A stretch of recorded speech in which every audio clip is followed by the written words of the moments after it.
বগুড়ায় আবারও লাগামহীন দাম বাড়ছে ডিমের। একই সঙ্গে বেড়েছে সোনালী ও ব্রয়লার মুরগির দাম।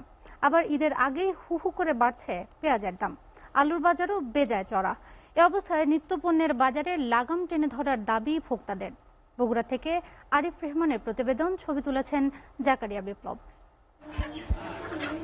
গত বছর বিদেশ থেকে আমদানি করে ডিমের বাজার নিয়ন্ত্রণ করে সরকার। এবছর আবার হঠাৎ করেই বাড়ছে ডিমের দাম। বগুড়ার বাজারে ৪-৫ দিনেই ১০ টাকা বেড়ে প্রতিহালি ৪৮ থেকে ৫০ টাকায় বিক্রি হচ্ছে। আবার দিনকে দিন সাধ্যের বাইরে চলে যাচ্ছে ব্রয়লার ও সোনালী মুরগির দাম।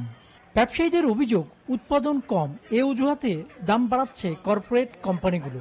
আলু আছে, কোলেস্টেরল আছে, ঠিক মতো যদি সরকার নিয়ন্ত্রণ করে তে দাম কমে আসবে। কয়েক বছরের চাইতে এই বছরই আলুর দাম একটু বেশি। গরুর গোশতের দাম বেশি, গরুর গোশত কিনতে চালাম কিন্তু দাম বেশি, না পারে মুরগি কিনিচ্ছে।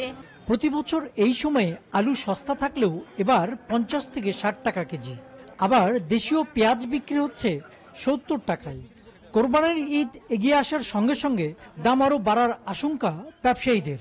আমরা ডিমটা পাচ্ছি কম, বিধায় আমরা ডিমের দামটা বেশি দামে বেচা রাখছি। বাজার ডিম যেরকম চাইতে সেরকম মিলতে পারছে না, বিধায় বাজার বেশি। পেঁয়াজ ৭০ টাকা কেজি, আলু হল্যান্ডার হলো আপনার ৫০ টাকা কেজি, আর পাকড়ি হলো আপনার ৬০ টাকা কেজি।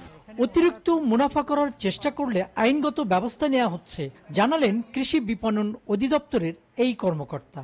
ক্রয় রসিদে তার তারিখ এবং মূল্য আছে কিনা এটার ভিত্তিতে আমরা খুচরা পর্যায়ে যে লভ্যাংশ যোগ করে বিক্রি করার কথা সেটা মনিটরিং করছি। অতিরিক্ত মুনাফা কেউ যদি করার চেষ্টা করে তাকে আইনের আওতায় নিয়ে আসা হচ্ছে। প্রান্তিক পর্যায়ে ছোট ছোট খামারিদের ডিম ও মুরগি উৎপাদনে সরকারি সহযোগিতা এবং নিত্যপণ্যের বাজার নিয়ন্ত্রণে কার্যকরী উদ্যোগ চান সাধারণ মানুষ।